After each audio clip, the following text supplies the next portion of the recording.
Before we begin the story, let us know where you're watching from by leaving a comment below. If you enjoy this video, don't forget to like and subscribe. Have a wonderful day. Enjoy the story, everyone. Liam Brooks was walking quickly toward his car when, as he turned the corner, something made him stop. On the bench of an almost empty bus stop, the young woman was curled up sleeping. The light coat she wore wasn't enough to protect her from the cold night wind, and her hands were slightly trembling over a stack of crumpled resumes. Liam stopped in front of her, not really sure why. He could have just kept walking, gotten in his car, gone back to his penthouse where no one ever bothered him. But something about her made him pause, a strange sense of familiarity. Her features, even pale and hidden under messy hair, stirred an old memory, a place, an image, a feeling. For a moment, he just stood there watching. His heart was beating faster for no logical reason. Liam, known for his almost mechanical emotional control, was standing in front of a complete stranger and didn't know why. In a quiet gesture, he took off the thick wool coat he was wearing and gently laid it over the girl's shoulders. She didn't wake up. She stayed asleep, exhausted. Maybe she couldn't even feel the cold anymore. The resume slipped slightly from her hands, and he gently put them back in place. Liam hesitated for a few seconds and then, on impulse, pulled a small music box from his pocket. It was old, made of dark wood with carvings that had faded over time. He had carried it for years without really knowing why. A childhood keepsake from a time when he still believed in things that life had erased. Without knowing exactly why, he placed it next to her on the bench. He stepped back and looked at her for a few more seconds. Then he turned, walked to the car, and got in. The driver greeted him, but Liam didn't respond. He just looked in the rearview mirror, trying to see the bench in the distance until it disappeared from view. During the ride, he kept his eyes fixed on the darkness outside the window. He couldn't understand what he had just done. The gesture made no sense at all. He wasn't impulsive. He wasn't emotional. He wasn't the kind of man who got moved by a glance or a sleeping face. But something about that girl had touched a forgotten string inside him. A muffled sound. An echo of something he couldn't name. Back in his quiet apartment, when he sank onto the sofa, he noticed the missing weight of his coat on his shoulders. He closed his eyes. He saw her again, sleeping, her fingers clutched around the papers, her breath shaky, the music box beside her, and then he thought, "Who are you?" And yet, Liam had the strange, deep feeling that it wouldn't be the last time he saw her. Meanwhile, the loud noise of the bus pulling in made Sophia jump awake, nearly falling off the bench. She blinked several times, trying to organize the confused thoughts swirling in her head. Where was she? Oh, right, the bus stop. She had fallen asleep waiting for the last bus of the night, after another long, frustrating day of failed job interviews. But something was different, very different. First, she wasn't cold anymore. A heavy and incredibly soft coat was draped over her shoulders, carrying a masculine scent she'd never smelled before. It was a sophisticated mix of wood and spices that, for some strange reason, made her feel protected and safe. "What?" Sophia murmured, touching the fine fabric. It was clearly expensive. The kind she only saw in the windows of fancy stores downtown.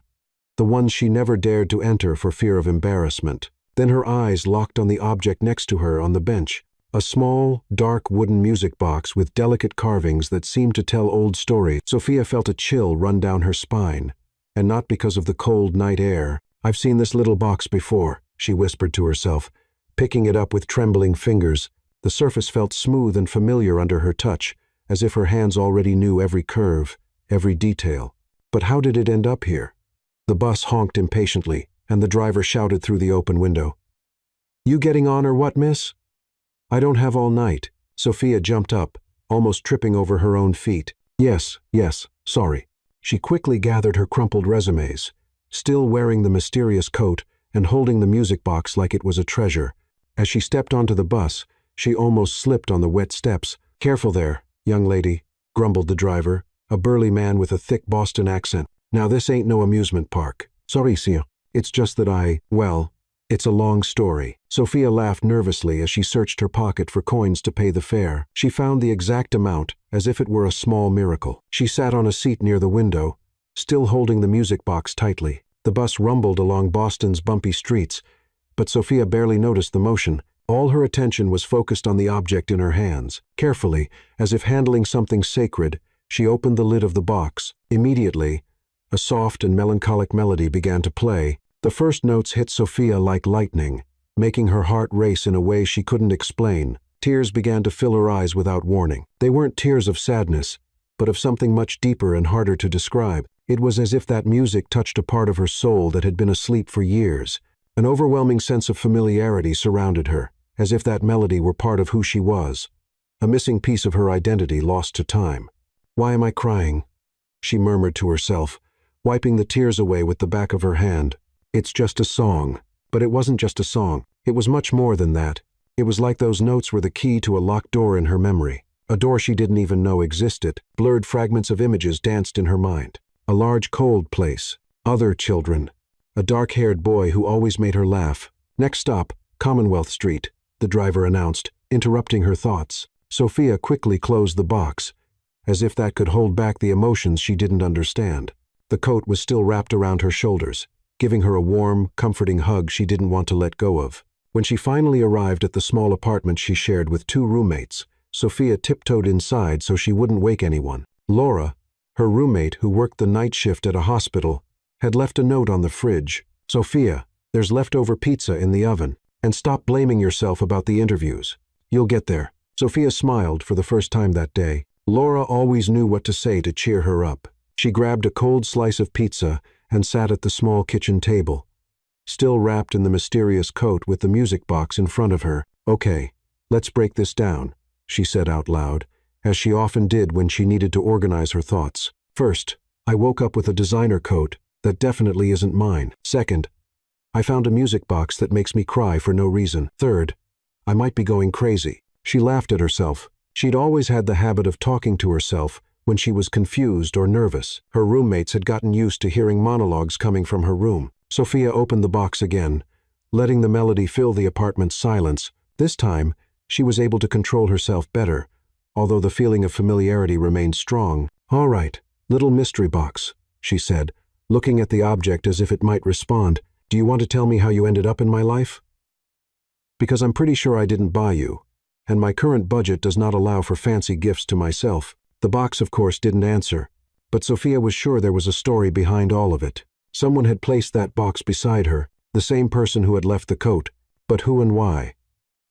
She examined the coat more closely. It was clearly a man's coat made of a fabric she couldn't even pronounce. There was an inner label, with a brand she'd only seen in fashion magazines, Armani.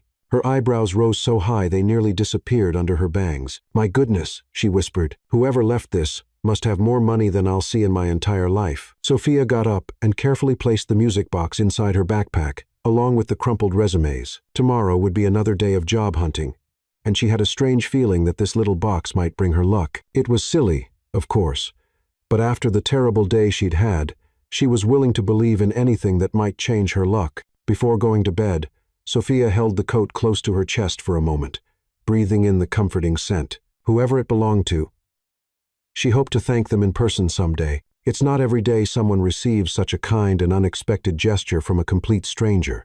Across town in his quiet penthouse, Liam Brooks stood by the large window of his apartment, unable to get the image of the sleeping young woman on the bench out of his mind. He didn't know her name. He didn't know her story. But something about her had awakened a curiosity he hadn't felt in years. And while Boston slept around them, 2 lives that had briefly crossed paths in the dark of night were starting to intertwine in ways neither of them could yet imagine. Liam Brooks adjusted his tie for the 3rd time that morning, a small unconscious gesture that revealed an unusual kind of nervousness. Seated at his polished mahogany desk on the top floor of Brooks Enterprises, he tried to focus on the quarterly reports spread out in front of him, but his mind kept drifting back to the night before. His secretary, Evelyn, an efficient woman in her early 52nds, who had worked with him for over a decade, walked into the office carrying a tray of coffee and a daunting stack of documents. "Mr. Brooks," she said, using the professional tone all employees adopted when speaking to him, "your morning meetings start in 15 minutes. The finance team is waiting in the conference room." Liam nodded without looking up from the papers. "Thank you, Evelyn, and cancel my lunch with Henderson. I'm not in the mood for his bad jokes today." Evelyn hesitated for a moment. In all her years working with Liam, she had rarely seen him this distracted. "Is everything all right, sir? You seem different today." "I'm fine," he replied, finally looking up at her, "just tired." But the truth was, Liam hadn't slept well. The image of the young woman on the bus stop bench remained vivid in his mind, as if it had been burned there. Something about her had stirred up old memories, fragments he usually preferred to keep buried. The morning meetings went as they always did. Nervous employees presenting charts, Liam asking pointed questions that put everyone on edge, and an overall atmosphere of tension so thick it could be cut with a knife. No one dared joke or relax around him. It had been that way for years. Third quarter numbers show a 3% drop, said Bradley, the finance director, adjusting his glasses nervously, but we believe that with the measures we've implemented— Bradley, Liam interrupted, his voice cold and precise. 3% might not sound like much to you, but that's millions in lost revenue. What exactly is your plan to recover that loss? The man swallowed hard, and Liam could almost hear the sweat dripping from his forehead. It was always like this, respect mixed with fear, efficiency masked by tension.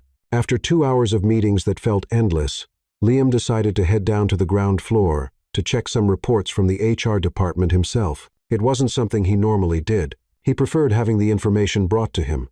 But that day he felt an unusual restlessness. The elevator slid silently down the building's 30 floors. And when the doors opened in the lobby, Liam saw the usual morning rush. Busy executives, delivery workers, visitors waiting at reception, and then he saw her. At the front desk, a young woman was handing an envelope to the receptionist. She wore simple clothes, a slightly wrinkled white blouse, and a black skirt that had seen better days. Her brown hair was tied back in a messy ponytail, and she held an old synthetic leather folder that looked like it had been through many battles. Liam's heart almost stopped.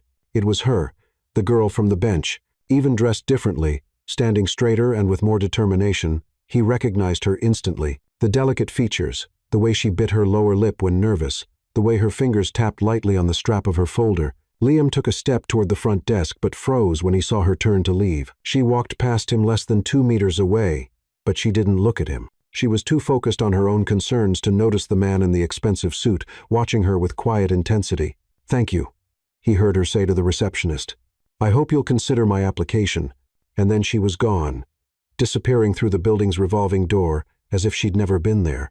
Liam stood in the middle of the lobby for a few seconds, ignoring the polite greetings from employees walking past him. His mind was still processing what he had just seen. She was looking for a job. She had just handed in a resume at his company. The rest of the day passed in a haze of distraction. Liam sat through more meetings, signed documents, made decisions that would impact thousands of employees, but his mind was elsewhere. He found himself staring out the window more than usual, almost as if he hoped to catch sight of her again on the busy streets of Boston. The next day, an uncontrollable curiosity made him pick up the phone to call Evelyn. "I want to see yesterday's new hires report," he said, trying to sound casual. "All of the new hires, sir?" Evelyn looked surprised.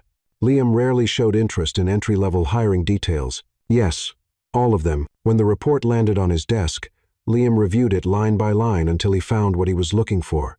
Among the new employees for the night shift, a cleaner had been hired to work on the executive floors, Sophia Hayes.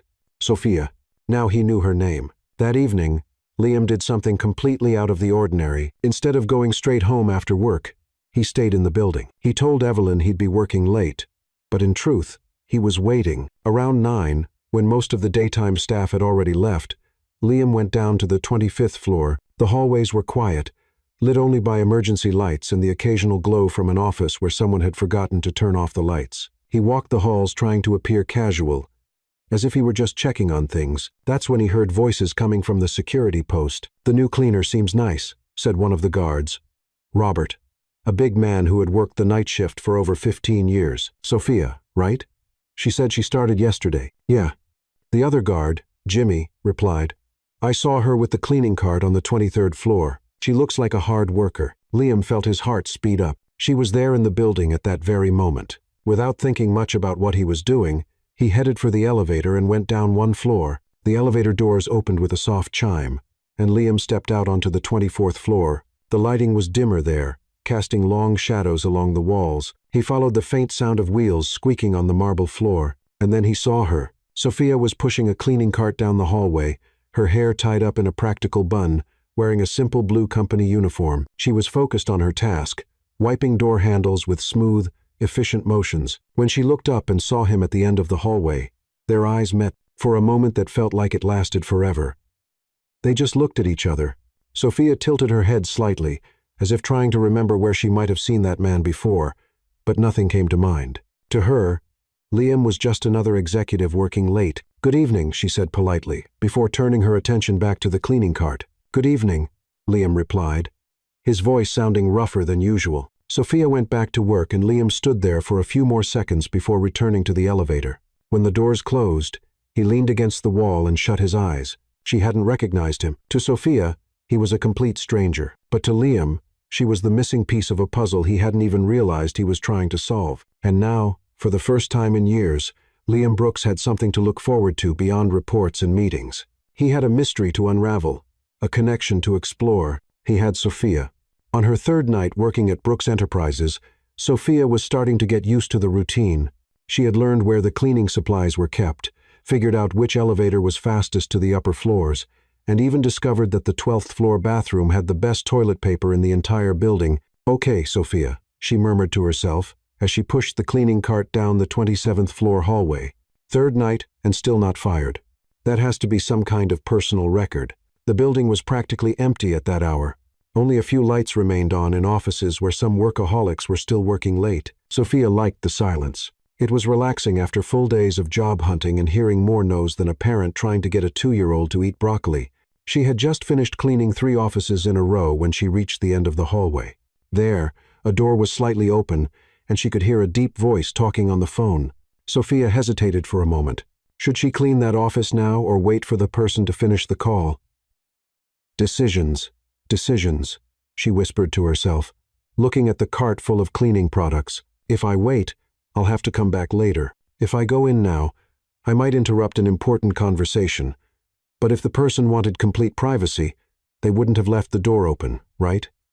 Sophia decided she'd be quick and quiet. She took only the bucket with soap water and a cloth, leaving the rest of the cart in the hallway. That way, she'd make less noise. She walked up to the slightly open door, trying to peek in without being noticed. Through the gap, she could see a man with his back turned, speaking on the phone with a firm, commanding voice. He wore a suit that looked like it cost more than her apartment rent. "The numbers from last quarter are unacceptable," the man said.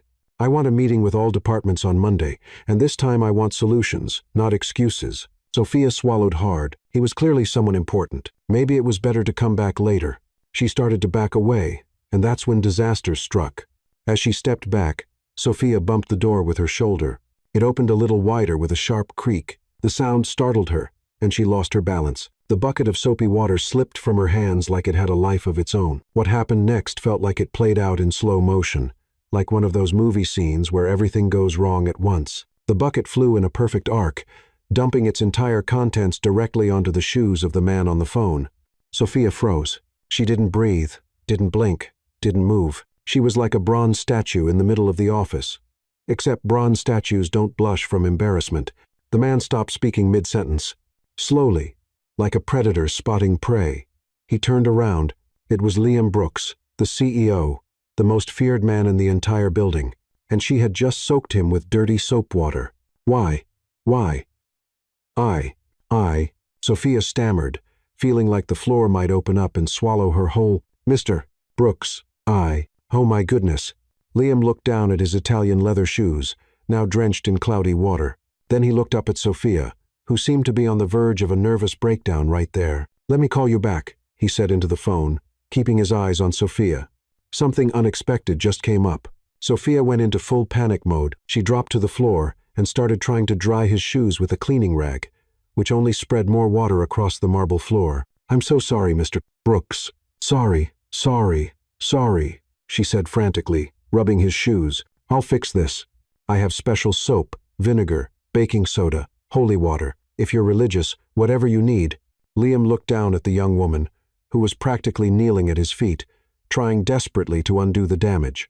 It was both a ridiculous and touching sight. There she was, the girl from the bench, the same person who had been on his mind for days, now in total panic because of his wet shoes. "Holy water?" he asked, and Sophia paused for a second. "Well, I don't have it with me right now, but I can get some," she said quickly. "My neighbor, Mrs. Martha, always has some. She says it's good for everything, from blessing a new home to getting rid of bad luck.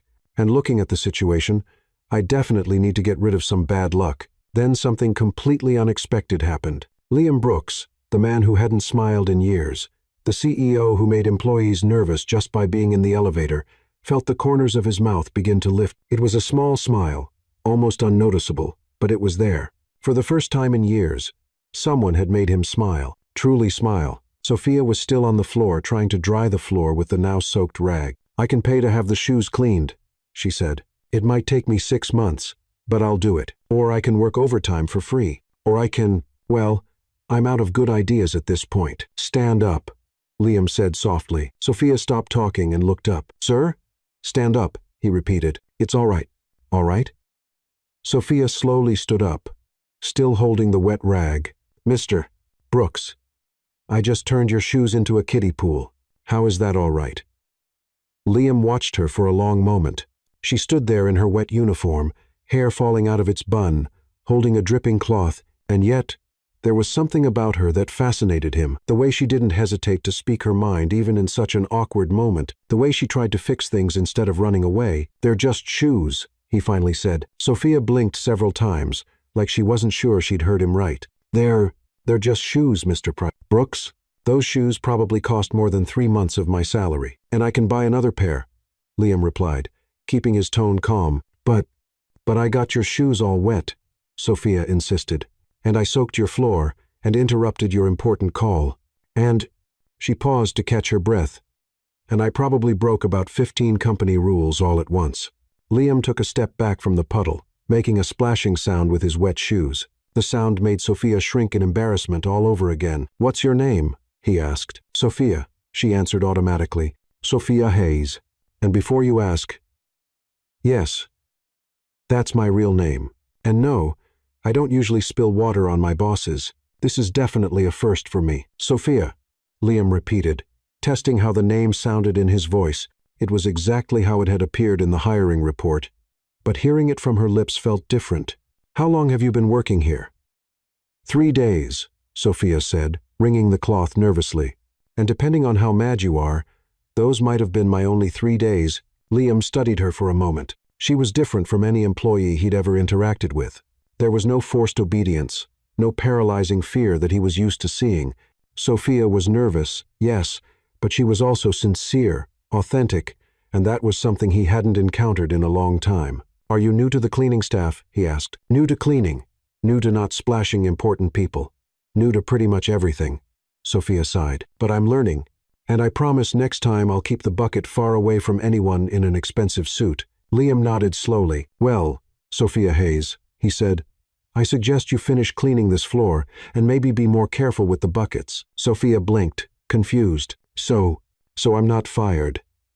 "You're not fired. Are you sure? Because I can leave right now if it makes things easier for you." "No problem. No hard feelings. I'm sure." Sophia let out a sigh of relief so deep it seemed to empty her lungs completely. "Thank you, Mr. Brooks. Really, you're much nicer than people say." Liam raised an eyebrow. "What do people say?" Sophia froze again, realizing she'd said too much. "Well, nothing bad. Just that you're demanding and focused, and," she swallowed hard, "that it's best not to spill water on your shoes." For the second time that evening, Liam almost smiled. "Smart advice, right?"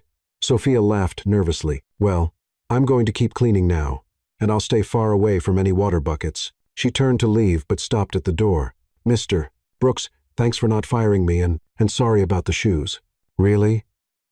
Liam watched her leave the office, listening to the creaky wheels of her cart rolling down the hallway. Then he looked down at his still wet shoes and shook his head. For the first time in years, Liam Brooks was genuinely curious about someone, and that someone was a clumsy cleaning lady who had no idea who he really was behind the title and the reputation. It was refreshing. It was unexpected. And it was exactly what he didn't know he had been looking for. 2 weeks had passed since the wet shoe incident, and Sophia had developed a near-scientific method to avoid similar disasters. She had mentally named it Safe Bucket Operation. Always hold it with both hands, check for obstacles within a 6-foot radius, and never, ever walk backwards while carrying liquids. That night, Sophia had finished cleaning all the offices on the 22nd floor earlier than usual. The building was unusually quiet, with only the faint hum of the air conditioner and the occasional echo of her own footsteps across the marble floors. "Well, Sophia?" she said to herself as she packed up the cleaning supplies on her cart. You survived another night without soaking an executive. That definitely deserves a little celebration. She decided to take a break in the staff break room, a modest space on the 21st floor that most executives didn't even know existed. The room had a few small tables, a coffee machine that worked when it felt like it, and in the corner, almost forgotten by everyone, an old upright piano. Sophia had always noticed the instrument during her breaks, but she'd never gotten close to it. That night, however, something drew her in. Maybe it was the absolute silence in the building, or maybe it was the melody from the music box still echoing in her mind since that mysterious night on the bench. I'm just going to take a quick look, she murmured, walking toward the piano as if approaching a wild animal that might run away at any moment. The instrument was clearly old, with wood darkened by time and a few slightly yellowed keys. There was a small metal plate on the top, donated by the Morrison family. 1,987. Sophia wondered how many people had played it over the years, how many melodies those keys had produced. She looked around to make sure she was alone, then sat on the padded bench. The keys felt cold under her fingers as she gently tested them. The sound was a bit out of tune, but still melodic.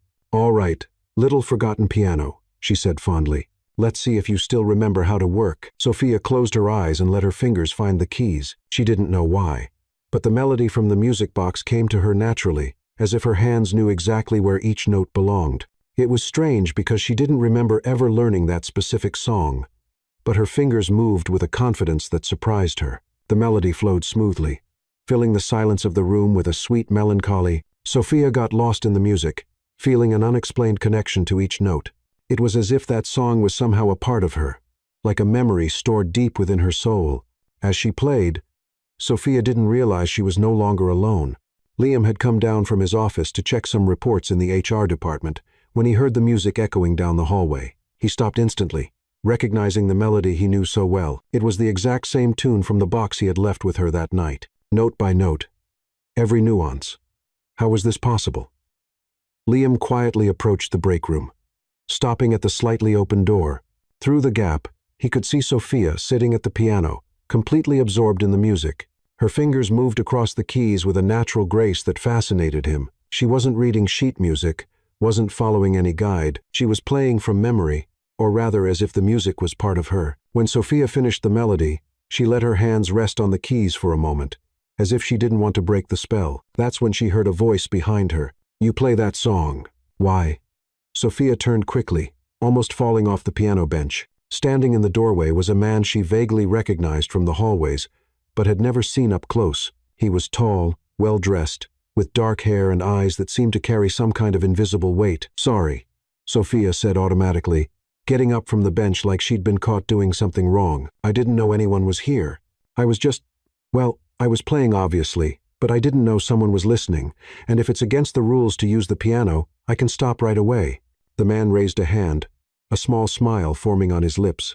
It's not against the rules. Actually, I think you're the first person I've seen play this piano in years. Sophia breathed a sigh of relief. Oh, good. For a moment, I thought I was about to get fired for. Well, it wouldn't be the first time I almost got fired for something unexpected. About the song, he insisted, stepping into the room. Why did you choose that specific melody? Sophia hesitated, twisting her hands nervously. To be honest, I don't know. It just came to mind. It's strange, but it's like my fingers already knew where to go. You know that feeling when something seems familiar even though you're sure you've never seen it before? Liam nodded slowly. He knew that feeling very well. Yes, I do. And where did you learn to play the piano? I learned when I was a child, Sophia replied, relaxing a bit. There was a piano at the place where I grew up. One of the staff members taught me the basics. I'm not a professional or anything, but I've always liked to play when I need to think. You play very well, said Liam sincerely. I'm Alex, by the way. Sophia, she replied, holding out her hand. Sophia Hayes. I work the night cleaning shift. Liam shook her hand, noticing how small and delicate it felt compared to his. Nice to meet you, Sophia Hayes. You work here too? Sophia asked. I mean, obviously you do. Otherwise, you wouldn't be here this late. But I've never seen you during my cleaning rounds. I work in maintenance, Liam answered, choosing a half-truth. Executive maintenance. Oh, that's cool, said Sophia, sounding excited. Must be interesting. I bet you know all the building secrets. Like where the best coffee machines are, and which bathroom has the softest toilet paper. Liam laughed, a genuine sound that caught him by surprise. You could say that. And you? Do you play piano too? Sophia asked, gesturing toward the instrument. A little, Liam admitted. But not like you. You have a natural talent. Sophia blushed slightly. Thank you. That's kind of you to say, even if it's just to be polite. I'm not being polite, Liam said. I'm being honest. There was a comfortable silence between them for a moment, and then Sophia sat back down on the piano bench. Want to join me? This bench is big enough for two, and I promise not to play anything too complicated. Liam hesitated for a moment. When was the last time he'd sat casually with someone without schedules, reports, or business pressure? He couldn't remember. Why not? He said, sitting next to her on the bench. All right, Alex from Executive Maintenance, Sophia said with a playful smile. Let's see what you can play. Liam placed his fingers on the keys and began a simple, familiar melody. Sophia joined in, creating a natural harmony that blended perfectly with his main tune. It felt like they had played together many times before. Wow, Sophia said when they finished. We play really well together. It's like our styles match perfectly. Liam looked at her, studying her bright expression. They really do. Want to hear something funny? Sophia said, turning to face him. I have this strange feeling that we've met before, not here at work, but somewhere else. Have you ever had that feeling with someone? Liam's heart beat faster. Yes, he said softly. It's an unexplainable feeling. Exactly, Sophia exclaimed. It's like déjà vu, but stronger. Like there's a story I should remember, but it's locked away somewhere I can't reach. They kept talking for over an hour, completely losing track of time. Sophia talked about her past jobs, her struggles finding work, and her hopes for the future. Liam, careful not to reveal too much about his real position, spoke about Boston, about music, and how life sometimes takes unexpected turns. It was the most natural and comfortable conversation Liam had had in years. Sophia had a way of talking that made him feel relaxed, like he could let his guard down and just be himself. She was funny without trying to be, smart without being full of herself, and genuinely kind in a way he had forgotten people could be. Wow, what time is it? Sophia suddenly asked, glancing at the clock on the wall. I can't believe so much time has passed. Time flies when you're having fun, Liam said, surprised to realize he truly had enjoyed himself. It really does, Sophia agreed, standing up from the bench. Well, Alex, it was a pleasure meeting you. I hope we get to talk again soon. I hope so too, Liam said, and for the first time in a long while, he actually meant it. As Sophia left the room, Liam stayed seated at the piano for a few more minutes. There was something about her that deeply intrigued him. The way she played that particular melody, the feeling of familiarity she mentioned, how naturally they talked. For the first time in years, Liam Brooks didn't want to avoid a human connection. He wanted to explore it, understand it, and more importantly, he wanted to find out who Sophia Hayes really was. In the days following their meeting at the piano, something changed in Liam Brooks's routine. For the first time in years, he found reasons to leave his top-floor office and head down to the lower levels of the building. There was always a logical excuse: checking the energy efficiency on the 22nd floor, inspecting hallway cleanliness, or reviewing nighttime safety protocols. Evelyn, his secretary, started noticing the odd pattern. Mr. Brooks, she said one morning, looking at his schedule, you've been going down to the lower floors a lot lately. Is there a specific issue I should know about? Liam adjusted his tie, a gesture Evelyn had learned to recognize as a sign of nervousness. Just making sure all operations are running properly, he replied, keeping his tone professional. A CEO should be familiar with every part of the company. Evelyn raised an eyebrow, but said nothing. In 15 years working for Liam, she had never seen him so interested in the operational aspects of the company. That evening, once again, Liam found himself going down to the 21st floor. It had become almost a routine: finish the official workday, wait for most employees to leave, and then look for Sophia. He found her in the break room, organizing her cleaning supplies while softly humming to herself. When she saw him, her face lit up with a genuine smile. Hi, Alex, she said cheerfully. Another executive maintenance inspection? Liam smiled, feeling slightly guilty about the lie. Something like that. And you? How was work today? Well, let me think, Sophia said, counting on her fingers. I managed to clean 3 entire floors without knocking anything over. No one slipped on the freshly mopped floor, and I didn't spill anything on an important executive. I'd say it was a productive day. Still worried about the shoe incident? Liam asked, amused. Worried? Sophia laughed. Alex, I have nightmares where I'm chasing Mr. Brooks through the hallways with buckets of water. I bet he still tells that story to other executives at board meetings. If she only knew, Liam thought. I'm sure he's completely forgotten about it. You think so? Sophia looked relieved. I hope so. I don't want to be known as the cleaner who splashes important people. That's not exactly the kind of reputation I'm aiming for. They walked together through the hallways as Sophia wrapped up her tasks. Liam had discovered he liked listening to her talk. She had a lively way of telling stories, turning even the most ordinary events into amusing tales. You mentioned the other day that you grew up somewhere with a piano, Liam said casually. What was that place like? Sophia hesitated for a moment, and Liam noticed a shadow cross her eyes. It was an orphanage, she finally said. I lived there from the age of 6 until I turned 18. I'm sorry, Liam said gently. That must have been hard. It had its moments, Sophia admitted, trying to keep the tone light, but there were good things, too. Mrs. Patterson, who ran the music room, taught me to play the piano. She used to say music was like a secret language that could comfort the soul. Liam felt something stir in his chest, a faint and distant memory. Did you have friends there? A few, Sophia said, a nostalgic smile forming on her face. There was a boy. We were inseparable. He had this way of making me laugh even on the hardest days. We spent hours listening to music together. What happened to him? He was adopted when we were about 8, Sophia said, her voice growing quieter. I was happy for him, of course. Everyone deserves a family, but I missed him a lot. Liam stopped walking, an odd feeling washing over him. There was something familiar in her story, something that stirred memories he had long buried. What was his name? He asked, trying to keep his voice casual. Ben? Sophia replied, Benjamin, actually, but everyone called him Ben. He had dark hair and eyes that always looked like they were hiding secrets. He used to say that one day he'd come back to find me. Liam's heart nearly stopped. Benjamin. Memories flooded his mind like puzzle pieces suddenly fitting together. An orphanage, a brown-haired girl, hours spent listening to music, a promise made by an 8-year-old child. Sophia, he said, his voice. What was the name of the orphanage? St. Catherine's Home, she answered, looking at him curiously. Why do you ask? You look pale. Liam tried to process what he was hearing. Could it be? After all these years? Was it really possible? Alex? Sophia gently touched his arm. Are you okay? Before Liam could reply, Sophia kept talking, lost in her own memories. You know, it's funny. Since we met, I've been having the strangest dreams, bits of memories that feel real, but I can't quite place them. And that song I played on the piano, it's like it's part of a story I'm supposed to remember.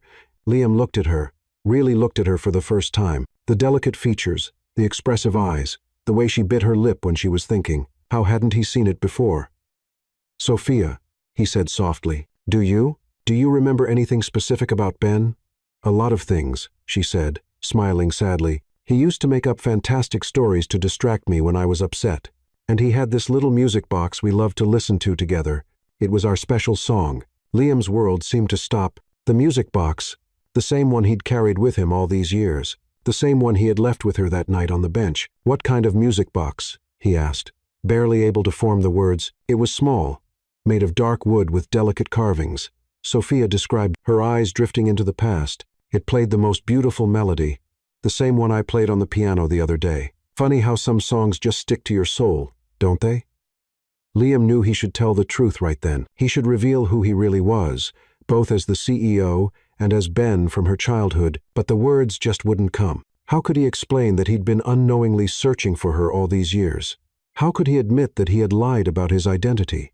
Alex, Sophia called again, worried by his silence. Instead of speaking, Liam did something impulsive, something that surprised him just as much as it surprised her. He stepped closer, his eyes locked on hers. Sophia didn't step back. In fact, she seemed to lean in slightly, as if some invisible force was pulling them together. Time seemed to slow down when their lips met. The kiss started gently, almost hesitantly, but quickly turned into something deeper and more intense. It was like all the lost memories, all the years apart, all the unspoken longing were being poured into that one moment. When they finally pulled apart, Both were breathing heavily. Sophia looked at him with a mix of surprise and recognition that left her confused. She began, touching her lips. Why do I feel like this has happened before? Liam cupped her face in his hands, studying every detail as if he were trying to memorize it. Maybe because it already did, he said softly. In another life, in another time. Sophia let out a quiet laugh, but her eyes were shining. Do you believe in things like that? Destiny? Soulmates? I didn't, Liam admitted.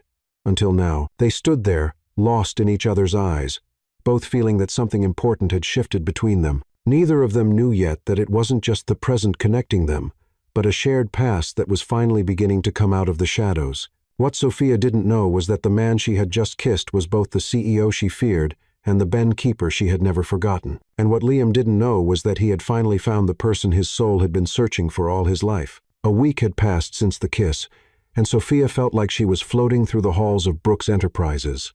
She and Alex had met every night since, talking for hours in the break room or walking down the empty corridors while she finished her work. It felt like they had rediscovered a long-lost friendship, but with a new and exciting closeness. Laura, I think I'm in love, Sophia confessed to her roommate one morning as they sipped coffee in the small kitchen of their apartment. Laura, who worked night shifts as a nurse, looked up from her newspaper with one eyebrow raised. In love? Sophia Hayes. You've always said you didn't have time for romance. I know, Sophia said, spinning in her chair like a teenager. But he's different, Laura. It's like we've known each other for years. We talk about everything, laugh about everything. And when we're together, time just disappears. And he works at your company in executive maintenance? Sophia replied, Alex is special.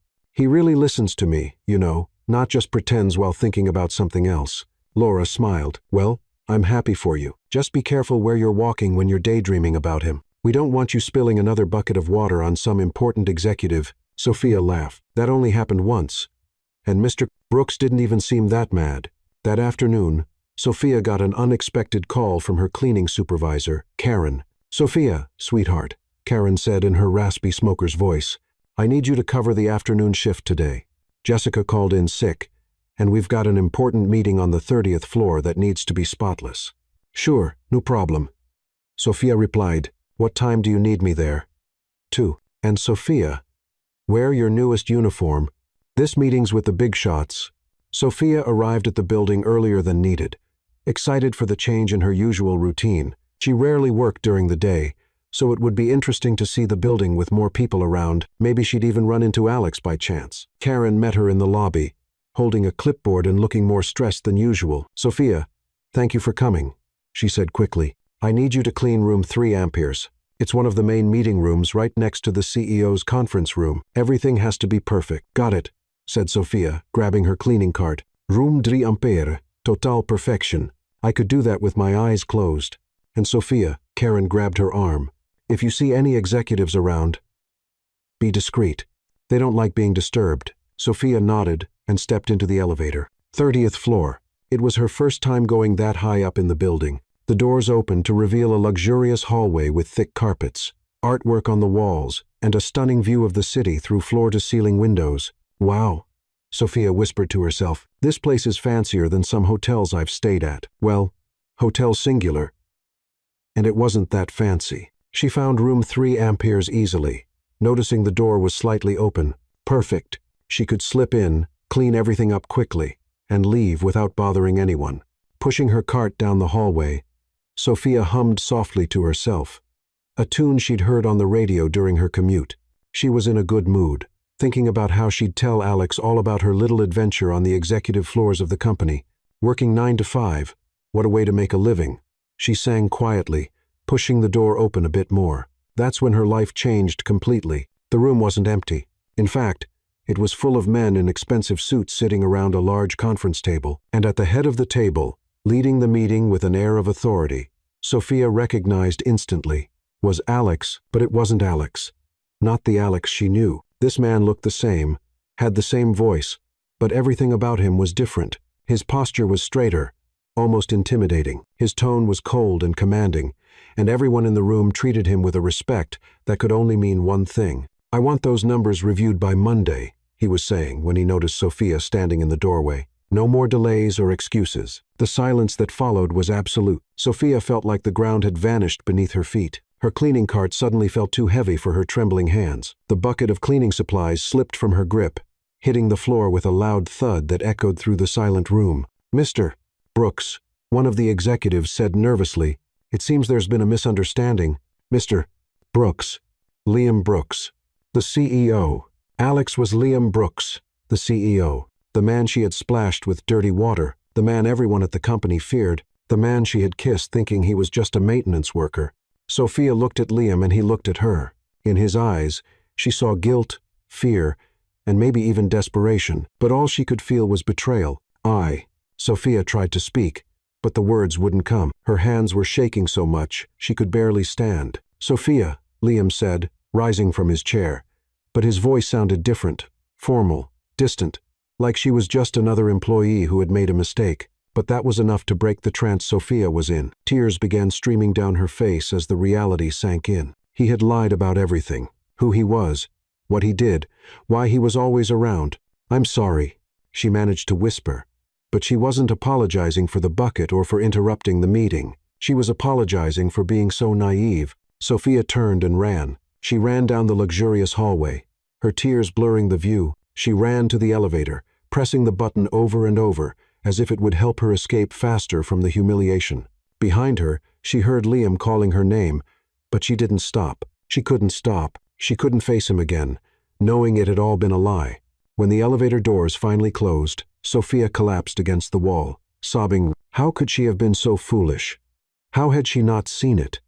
The expensive suits, the confident way he spoke about the company, the way he always seemed to know everything. The elevator reached the ground floor, and Sophia ran straight to Karen's office. "I'd like to resign," she said, still crying. Karen looked up alarmed. "Sophia, you were on the 30th floor just 15 minutes ago. You made a terrible mistake," Sophia said, trying to steady her breathing. "I can't work here anymore.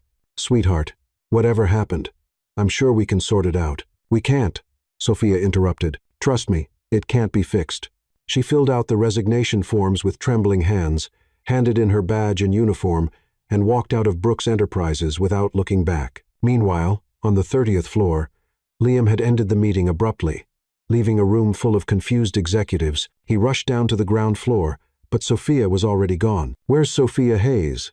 he asked Karen, trying to keep his voice steady. Karen looked at him surprised. "Mr. Brooks, she just resigned. Said she made a terrible mistake and couldn't stay here anymore." Liam felt like he'd been punched in the stomach. "Did she say anything else?" "No, sir. She just grabbed her things and left." Liam went up to his office in silence, finally feeling the full weight of his lies. He had found Sophia, the girl he had unknowingly been searching for his whole life, and had lost her because of his own cowardice. For the first time in years, Liam Brooks felt real fear, not fear of losing money or business, but fear of losing the only person who had managed to see beyond the cold exterior he had built. And now she was gone, taking with her the first real chance at happiness he'd had in decades. It had been 2 months since Sophia had run out of Brooks Enterprises, and Liam had buried himself in work with an intensity that even worried Evelyn, his secretary. Meetings started earlier, ended later, and he reviewed every report himself as if his life depended on it. "Mr. Brooks," Evelyn said one particularly long afternoon, "don't you think you should take a vacation? You've been working 16 hours a day?" "I'm fine," Liam replied automatically, not looking up from the papers. But he wasn't fine. He had tried to find Sophia through every possible means without coming off as a stalker. He discreetly checked with Human Resources, but she hadn't left a forwarding address. He had even driven around Boston neighborhoods where he thought she might be living, but it was as if she had simply vanished. During the day, he could distract himself with spreadsheets and contracts, but at night, when the building was quiet, Liam would often find himself going down to the break room where they had played piano together. He would sit at the bench and play the music box melody, hoping somehow it would bring her back. It was on one of those melancholic nights that Evelyn showed up at his door with a golden envelope. "Mr. Brooks, this came for you," she said hesitantly. "It's an invitation to the annual benefit event for the Arts for Boston Foundation. I usually decline these kinds of things." "But decline it," Liam said without looking. "Sir, with all due respect, you need to get out of this office, and it's for a good cause.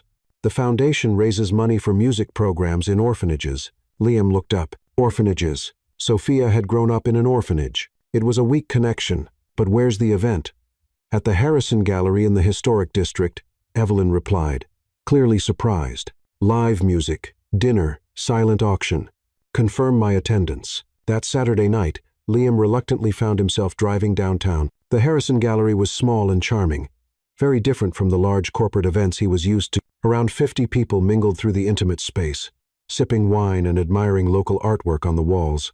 Liam greeted a few familiar faces, made a generous donation to the silent auction, and was just about to leave when he heard the sound of a piano coming from the center of the gallery. His first reaction was nostalgia. For the past 2 months, any piano music reminded him of Sophia, but there was something familiar about this particular melody, very familiar. Liam walked toward the small crowd that had gathered around the piano. Through the people, he caught sight of a young woman sitting at the instrument, her fingers gliding over the keys with natural grace.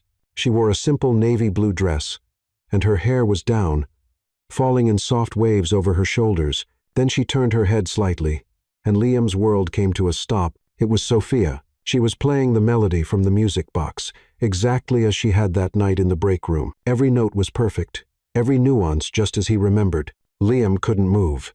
He couldn't breathe. He just stood there watching the woman who had occupied his thoughts for 2 whole months. Sophia finished the piece, and the small audience applauded warmly. That's when she looked up and saw him. The smile on her face disappeared instantly. For a moment, they simply stared at each other through the small crowd, the weight of 2 months of silence hanging between them. Liam watched as Sophia stood up from the piano bench and walked toward the quieter side of the gallery. He followed her, his heart pounding harder with every step. Sophia, he said when he finally got close enough to speak without being overheard. Liam, she replied, and the name sounded formal in her voice. What a surprise to see you here. I could say the same, he said. Are you playing professionally now?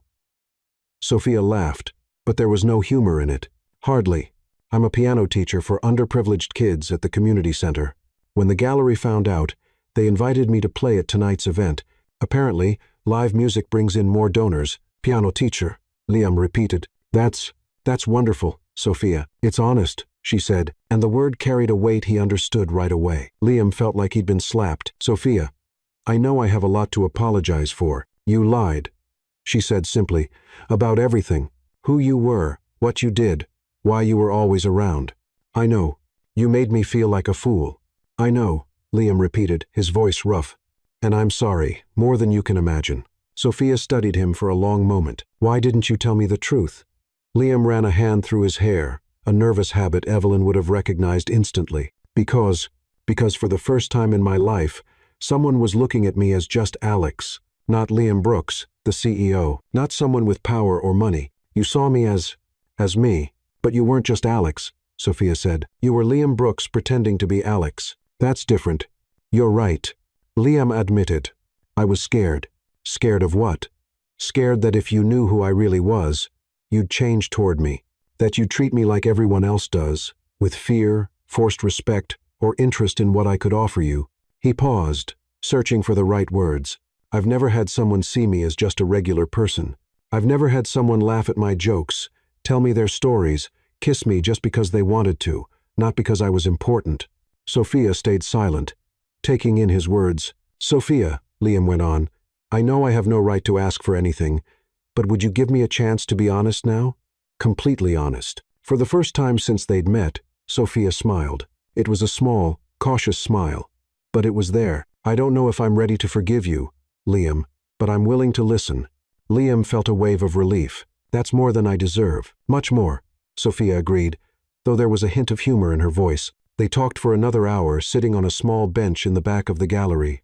Liam told her about his childhood, how he became a CEO so young, how he had built emotional walls around himself. Sophia spoke about the past 2 months, how she found work teaching piano, and how she'd missed him despite the anger. Sophia, Liam said as the evening came to an end, I'd like you to come back to the company. I can offer you a better position, something in music therapy. Or no. Sophia gently interrupted. Thank you. But no, people would say you're giving me special treatment because of personal interest, and they'd be right. Liam nodded, understanding. Then, can we see each other outside of work, like regular people? Sophia hesitated. then took his phone and typed in her number. "I promise not to disappear again," she said. "But that doesn't mean things will go back to how they were." "I understand," Liam said. "Can I start over?" Sophia looked at him, weighing his sincerity. "I think everyone deserves a second chance," she finally said. "Even lying CEOs." Liam laughed, a real sound of relief. "Thank you, Sophia. I promise this time will be different." "It better be," Sophia said, but she was smiling when she said it. When they parted that night, both of them knew things would never be the same. But maybe, just maybe, it could become something even better. In the 3 weeks that followed their reunion at the gallery, Sophia and Liam settled into a peculiar routine. They met 2 or 3 times a week for walks in Boston Common, lunch at small cafes, or just to sit on park benches and watch people go by. It felt strange, like they were getting to know each other for the first time. Liam was being carefully honest about everything from his food preferences to his obsessive habits. Sophia, in turn, kept testing this new version of him, asking direct questions and watching his reactions closely. So, Sophia asked one sunny afternoon as they walked along Newbury Street, "When you were a kid, what were you most afraid of?" "Being forgotten," he answered truthfully. "And you?" "Being alone forever," Sophia said. "Funny how some fears never change, huh?" They stopped in front of a bookstore window, and Sophia pointed to a book about gardening. "Do you have plants?" "I have a rooftop garden," Liam admitted. "My one embarrassing confession is that I talk to the plants." Sophia laughed. "That's not embarrassing. I talk to my reflection in the mirror every morning. She's a great listener, never disagrees with me." It was in moments like that when Liam remembered why he had fallen in love with her. Sophia had a way of turning any situation into something light and fun. It was during one of those pleasant afternoons that Sophia's past decided to resurface in an unexpected way. They were sitting at a small cafe in the North End when Sophia heard someone call her name. She turned around and saw a tall man with blonde hair and a wide smile walking toward their table. "Sophia Hayes," the man exclaimed. "I can't believe it's you." Sophia stood up, surprised but smiling. "Greg Morrison. Oh my goodness, it's been so long." Liam watched as Sophia hugged the newcomer. Greg was clearly attractive with that easy charm Liam had never quite possessed. He wore casual but well-fitted clothes and had the kind of natural confidence that came from always being well received. "Greg, this is Liam," Sophia said, gesturing between the two men. "Liam, this is Greg. We grew up together at St. Catherine's." "Ah, the famous Liam," Greg said, extending his hand with a smile that didn't reach his eyes. "Sophia's told me about you." Liam shook his hand, noticing the firm and slightly prolonged grip. "Greg," he said politely. "Mind if I join you?" Greg asked, already pulling up a chair before getting an answer. "Sophia, you won't believe the coincidence. I'm running a new music school here in Boston focused on education for underserved communities.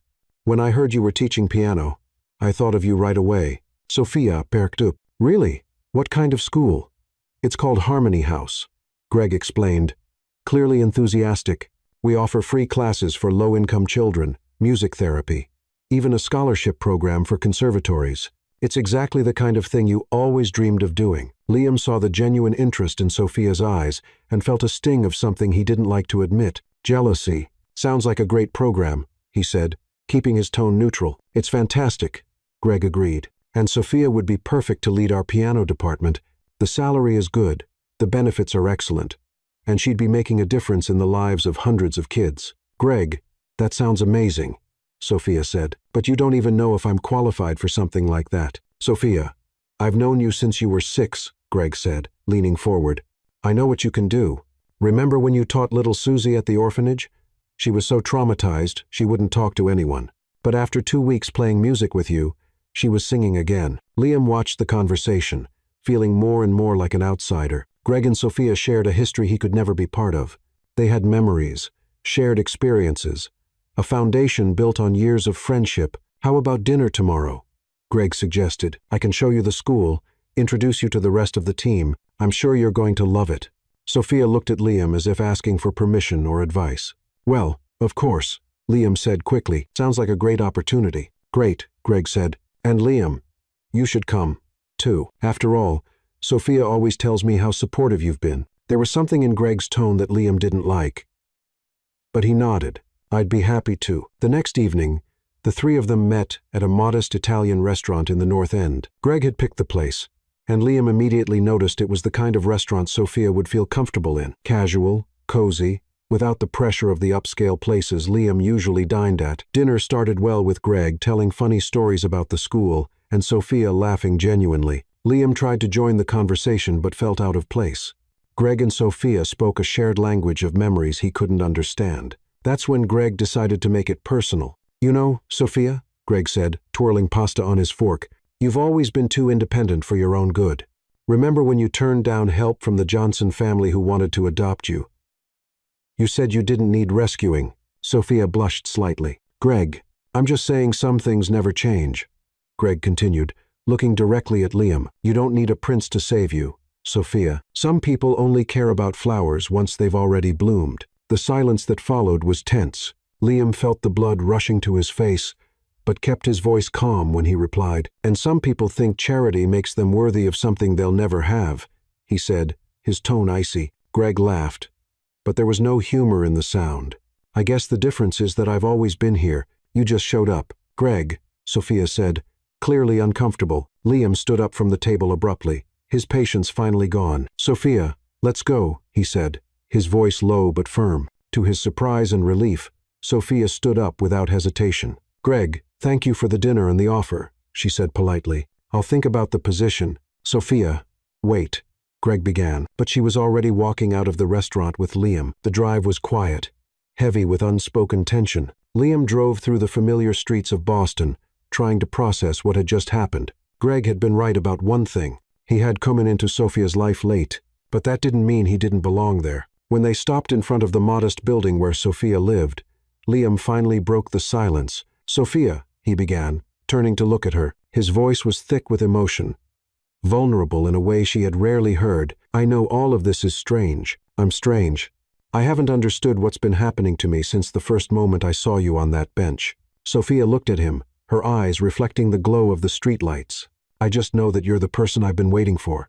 "Even if I didn't know I was waiting," Liam went on, taking her hands in his, "I've never felt this good around anyone before.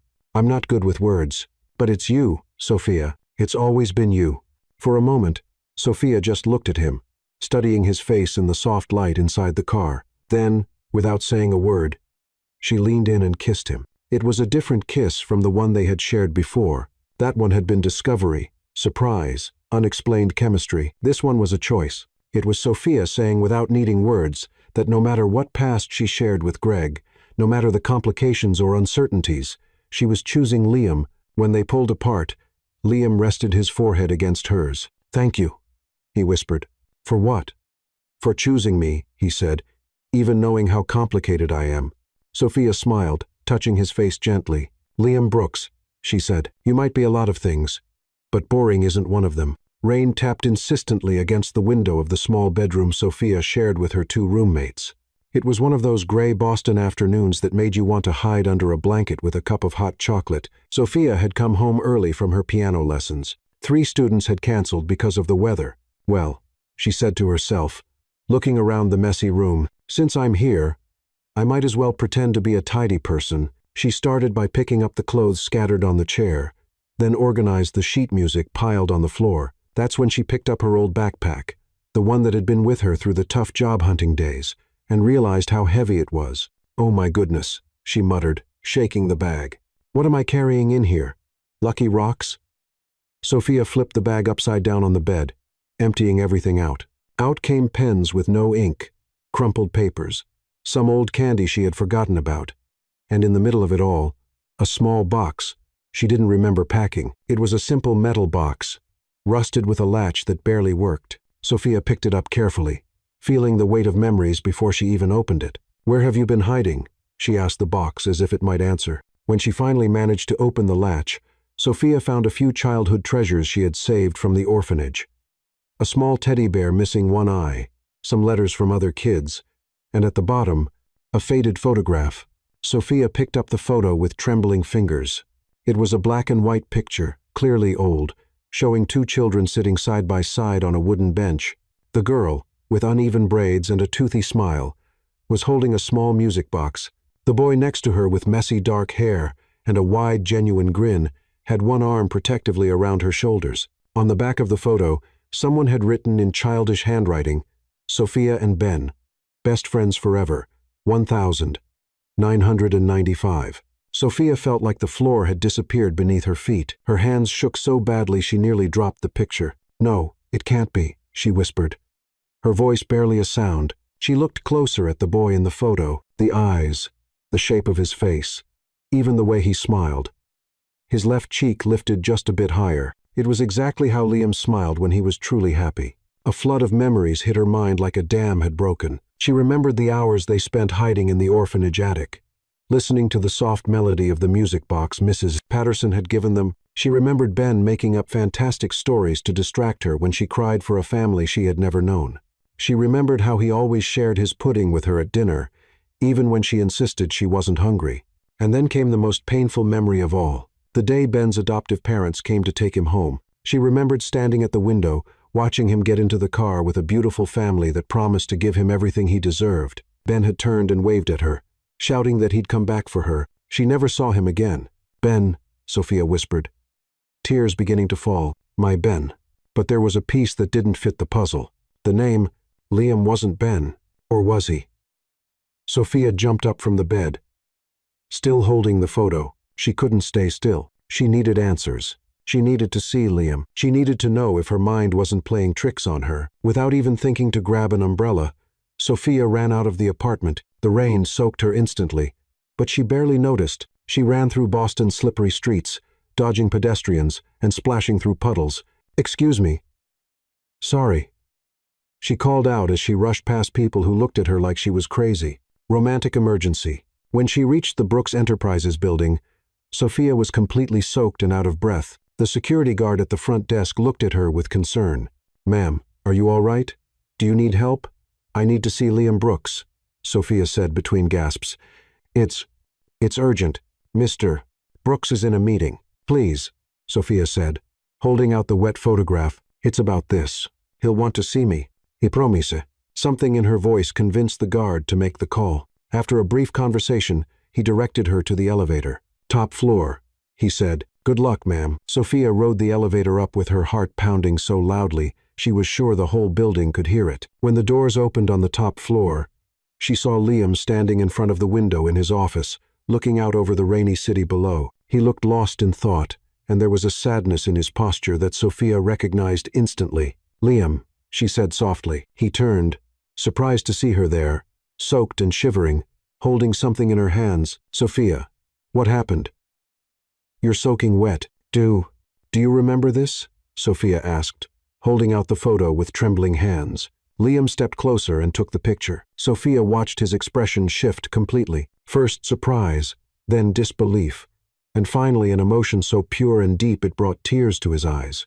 How do you have this photo?" he asked, his voice unsteady. Liam's eyes filled with tears as he looked from the photo to Sophia, then back again.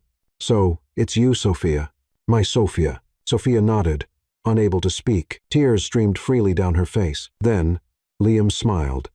A smile that lit up his entire face, transforming him into the 8-year-old boy from the photo. You're my Annie." Without a word, they embraced. It was a hug filled with years of longing, of silent searching, of a bond that had never truly been broken. Sophia clung to Liam as if afraid he'd disappear again. "But how is this possible?" Sophia asked, her voice muffled against his chest. "Your name was Ben." Liam held her tighter, breathing in the scent of her hair. "My adoptive parents gave me a new name when they adopted me. Benjamin Brooks became Liam Brooks," he explained, his voice filled with emotion. "But in my heart, I always knew something was missing. I've spent my whole life searching for you, Annie, even without knowing exactly where to look." "So have I," Sophia whispered. "I've always felt like a part of me was lost somewhere."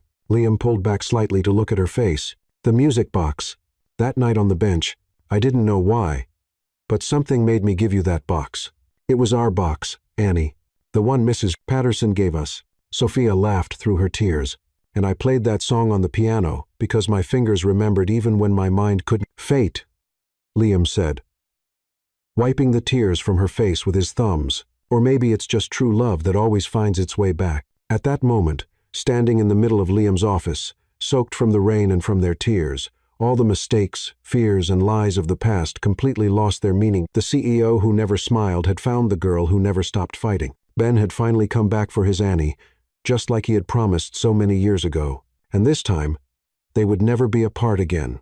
The next morning, Sophia woke up thinking it had all been a vivid dream, but when she looked at the nightstand and saw the faded photograph still there, she knew it was real. Ben had come back. Liam was Ben, and she finally understood why she had always felt connected to him since that first night on the bench. The phone rang around 10:00 the morning. "Good morning, Annie," said Liam's familiar voice, and Sophia smiled, hearing her childhood nickname. "Good morning, Ben," she replied, testing how it felt to say his original name out loud. "It still feels strange to think you're real." "I have a proposal for you," Liam said. "How about dinner tonight? I have something special planned." Sophia hesitated. "Liam, if it's one of those fancy restaurants where I have to decode the menu in French, I'm going to pretend I'm sick." Liam laughed. "Trust me, it'll be perfect. I'll pick you up at 7. "All right. But if I feel out of place, I'm leaving and getting a hot dog on the street." That evening, Sophia spent an hour trying to pick out something to wear. Nothing felt right for a dinner with a CEO, who also happened to be her childhood best friend and possible romantic interest. "Too formal," she said, tossing a dress on the bed. "Too casual. I don't know, just too much." She finally chose a simple navy blue dress, the same one she had worn at the gallery, where they saw each other again. When Liam arrived to pick her up, he drove toward a part of Boston Sophia didn't recognize. They stopped in front of a small Italian restaurant that looked closed. Liam," Sophia said, looking around, "I think your fancy restaurant is closed." "Actually," said Liam, stepping out of the car with a mysterious smile, "it's not." He led her to the entrance where a maitre d' was waiting for them. When the doors opened, Sophia was speechless. The entire dining room was empty, except for one table in the center. But it wasn't the table that impressed her. It was the walls decorated with old sheet music, candles scattered everywhere, creating a warm golden light, and in the center of the table, her favorite childhood music box. "Liam Brooks," Sophia said slowly, "you rented out an entire restaurant?" "Technically, I bought the whole dinner," he corrected. "And before you say it's too over the top, just remember, I've been your best friend for over 20 years. I'm allowed to do ridiculously romantic things." Sophia laughed, feeling her eyes well up with tears. "You were always dramatic. Even when we were kids." They sat down, and Sophia opened the music box. The familiar melody began to play, and she felt like she was being transported back to those days at the orphanage when music had been her refuge. "Sophia," Liam said after they finished the main course, "do you remember what I promised when I was adopted?" "You said you'd come back for me," Sophia replied, smiling sadly. "But we were kids, Liam. Kids make promises they can't keep." "Some promises just take longer to keep," Liam said, standing up from his chair, and then to Sophia's complete shock, he got down on one knee next to the table. "Liam, what are you doing?" she asked, her heart pounding. Instead of pulling out a velvet box, Liam took out a folded piece of paper written in her own careful handwriting. "Sophia Hayes," he said, his voice slightly trembling. "Or should I say, Annie, my best friend, my favorite person in the whole world." Sophia was already crying before he even finished the sentence. Liam unfolded the paper and read, "Do you want to live every day with me like it's our new beginning?" Sophia couldn't hold back her emotions. Tears streamed down her face. But she was also laughing, a mix of joy and disbelief. "Is this a marriage proposal?" she asked, her voice breaking with emotion. "It's a life proposal," Liam replied, his own eyes shining with tears. "It's a promise that we'll spend the rest of our lives making up for lost time and creating new memories." Without hesitation, Sophia slid down from her chair and knelt in front of him, holding Liam's face in her hands. "Benjamin Brooks," she said, using his full name, "it took you 20 years to keep your promise. Sorry for the delay," he said, smiling. Sophia kissed him then, a kiss full of every unspoken promise, all the years of waiting, and all the hopes for the future. It was a kiss that said yes before she even spoke the word. When they pulled apart, Sophia was still holding his face. "Yes," she said clearly, "yes. I want to live every day like it's our fresh start. But," she paused dramatically, "I have one condition." Liam looked a bit nervous. "What is it?" "I get to choose the ceremony music," Sophia said with a playful smile. "And it won't be anything traditional. It's going to be our song. The music box one." Liam laughed, a pure sound of relief and happiness. "I'll agree to any condition you want as long as you say yes." "Then it's official," Sophia said, still kneeling on the floor of the empty restaurant. Sophia Hayes is going to marry Benjamin Liam Brooks. Who would have thought the girl who soaked the CEO's shoes would end up marrying him? Technically, Liam said, helping her to her feet, you've been marrying me since we were 6 years old. It just took us a while to figure it out.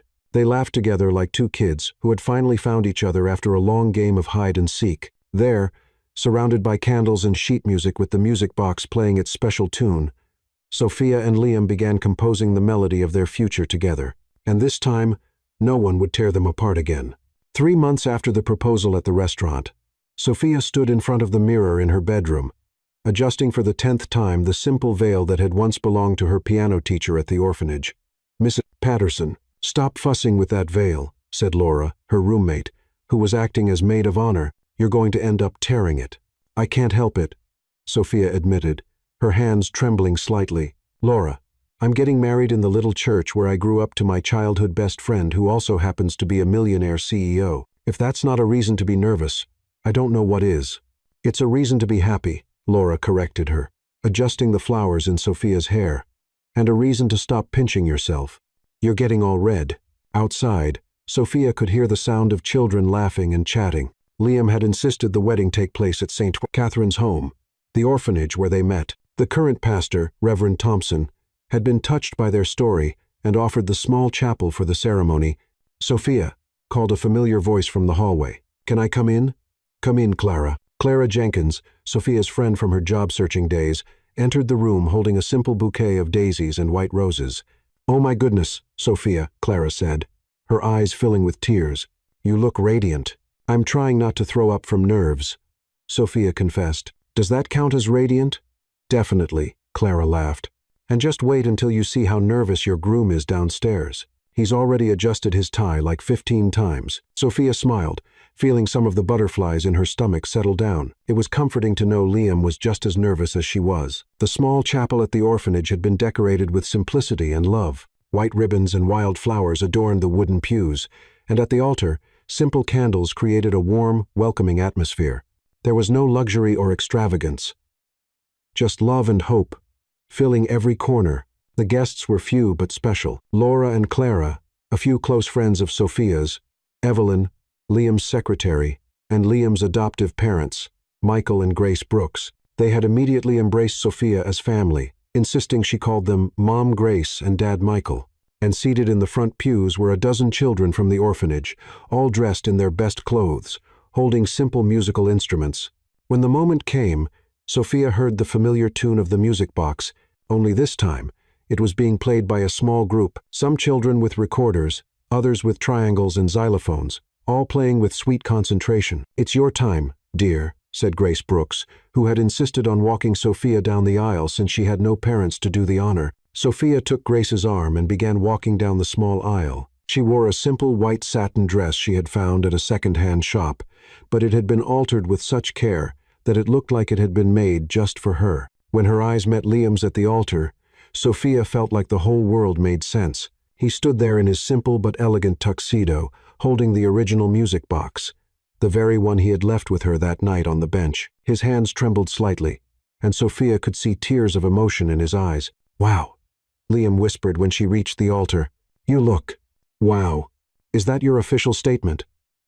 Sophia asked, laughing softly, "Because I can ask the Reverend to repeat the vows if you want to elaborate." "You are the most beautiful woman I've ever seen," Liam said, correcting himself, "and the funniest and the most amazing and—" Okay, Sophia interrupted, smiling. "Save some sweet words for the official vows." Reverend Thompson, a kind 60-year-old man who knew their story, began the ceremony with a voice full of emotion. "Dear friends," he said, "we are here today to witness something truly miraculous. A love that began in childhood was separated by time and distance, but found its way back." During the vows, both Sophia and Liam cried openly. They had written their own promises, and the words were simple but deep.